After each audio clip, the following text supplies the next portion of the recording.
Joining us now to review some of the headlines of today's newspapers from around the world is Arise News analyst Emmanuel Efeni. Good morning, Ruben. Good morning. Good morning, Rufai. Good morning, sir. Yes, let's start the review with This Day, Nigeria's newspaper of record. The lead story, Atiku at Nigerian Guild of Editors Forum vows to continue Obasanjo's economic policies, restates desires to privatize ailing government enterprises, says nation needs healing, vows to form government of national unity, reiterates support for resource control, upbeat about reconciling with Wike-led group. Yes, the presidential candidate of the PDP, Atiku Abubakar, yesterday, of course, striking all the right notes, is very big on restructuring. And even saying he has some bills ready, which he will send to the National Assembly. He's up for state police, devolution of powers, of course, resource control. This should be music to some people's ears. But again, to effect this, you also need to control the National Assembly. So in a situation where you're having some of your party members saying they will vote one way or the other, but the Atiku message seems to be very clear, especially when it concerns the issue of restructuring. Of course, continuing with your Obasanjo legacies, we had a number of breakthroughs in terms of economic policies during the Obasanjo era. Of course, Atiku Abubakar was the vice president then. So a very good place to lean on for support, if you ask me. Now, above that story, the APC candidate, Tinubu, I can't Islamize Nigeria if I couldn't Islamize my home, says those opposed to Shettima lobbied to be VP but were rejected. Can insist on secular state, meets APC presidential hopeful. Ex-Lagos governor meets private stakeholders today in Imo.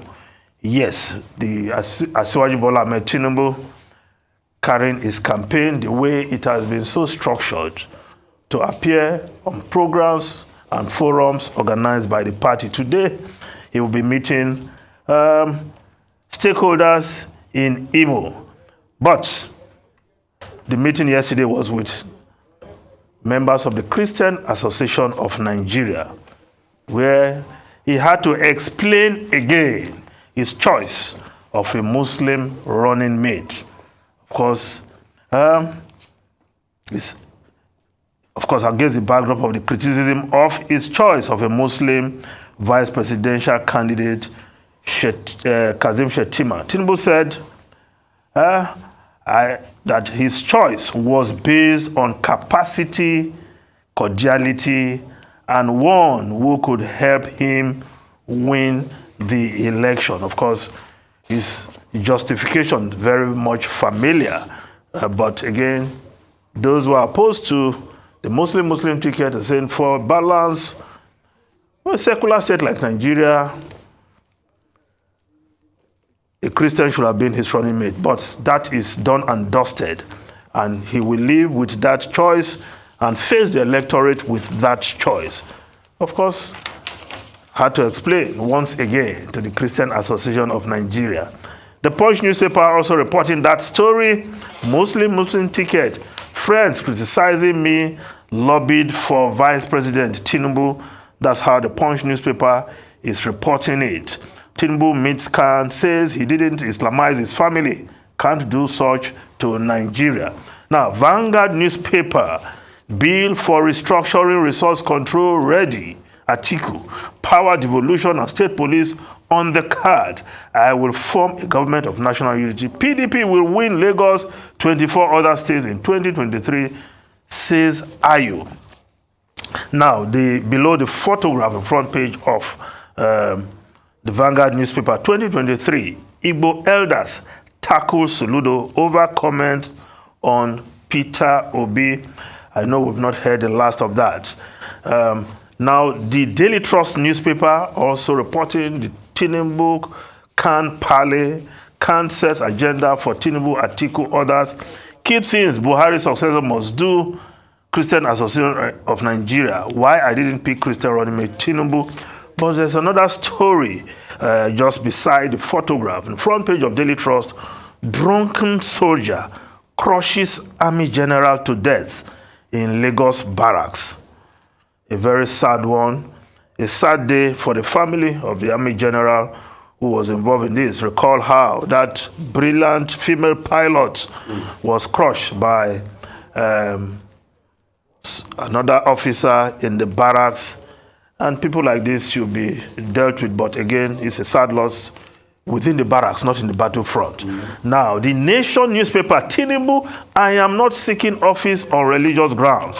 APC presidential candidate meets can. Christian body presents charter of demand. Now, if we just move over to the Daily Independent newspaper, we won't pay ASU members for work not done. Federal government insists, talking about half salaries in the month of October.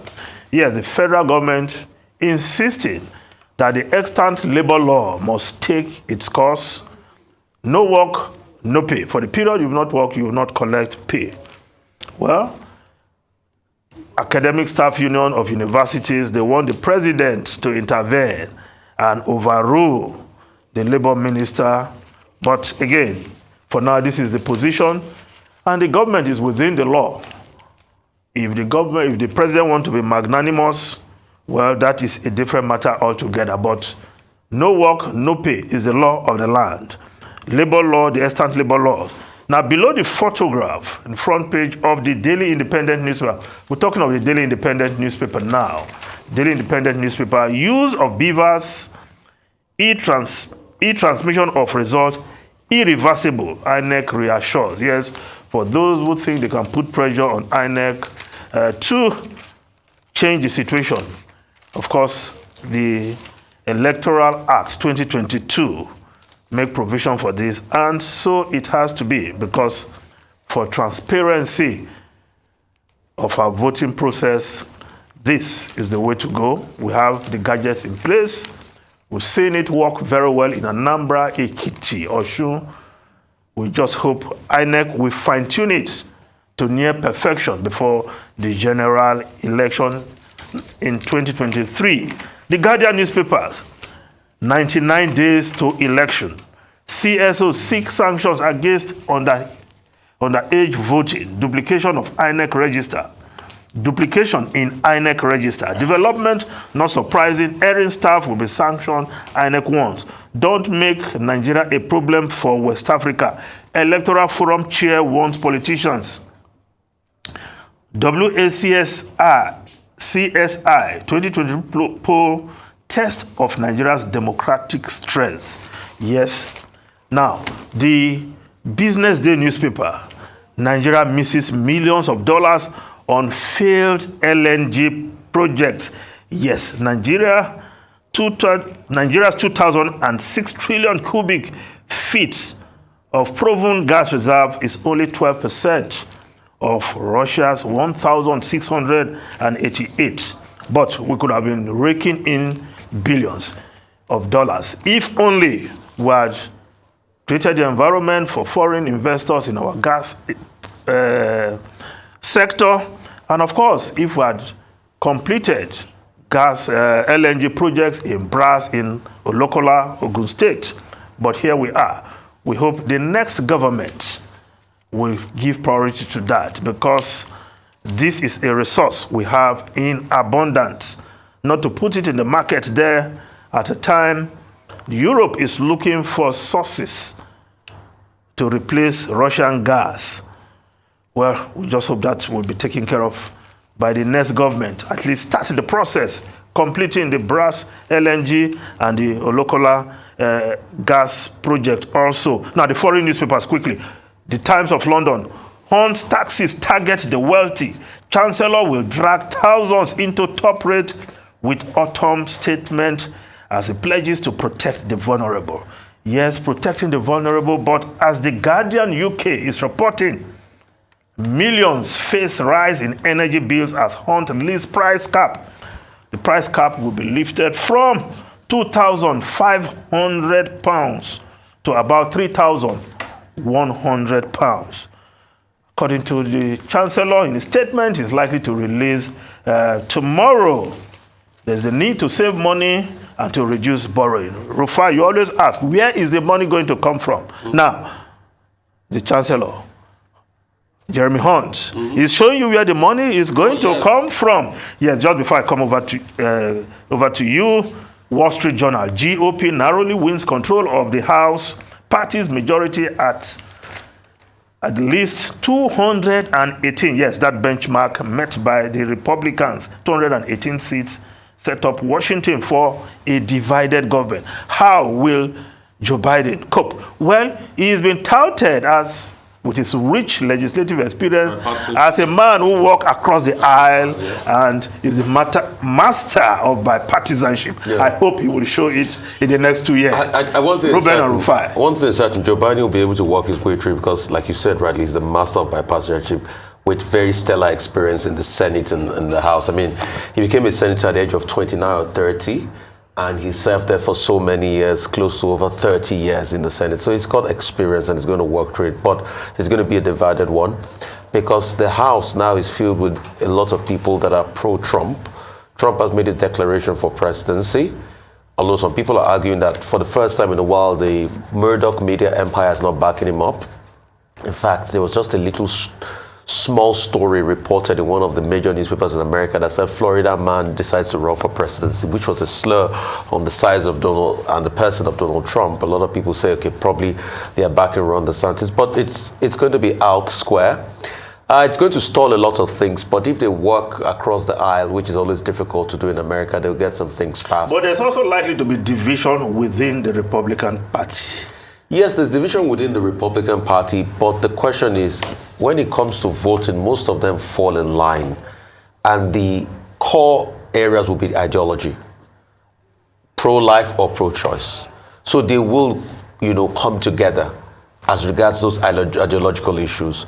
Moving on to the UK, Rishi Sunak is showing, yes, this time I'm going to grind the money out. They're going to have an autumn statement soon, maybe 11:30, about 30 minutes or 1 hour from now. But the question a lot of people are also asking is, aren't these, taxations quite too heavy? Because now, for instance, in the bid to raise more money, he's collapsed the £150,000 mark. £150,000, if you earn about that much, you'll pay normally 45p in taxes. But he wants to reduce that amount to those 140k. So, I mean, there are lots of things going on. Dr. Bati, in the U.S., yes, divided government. The Republicans have taken control of the House of Reps, having passed the 218 majority mark. But they don't have wide enough majority for them to be able to hobble the government.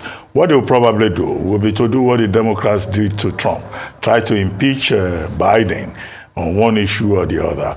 But the Senate is in the hands of the Democrats, and they will use their majority there to stop whatever plans the Kevin McCarthy and others on the Republican side of the House of Reps may have. So at the end, as Professor Akinyemi was saying on this program yesterday, Biden is a very lucky man indeed. He's not likely to have the kind of problems that previous presidents in this kind of situation had, because the gap, the red wave that was expected did not happen. Well, thank you very much, Emmanuel Finney. That's where we'll leave it today on The Morning Show.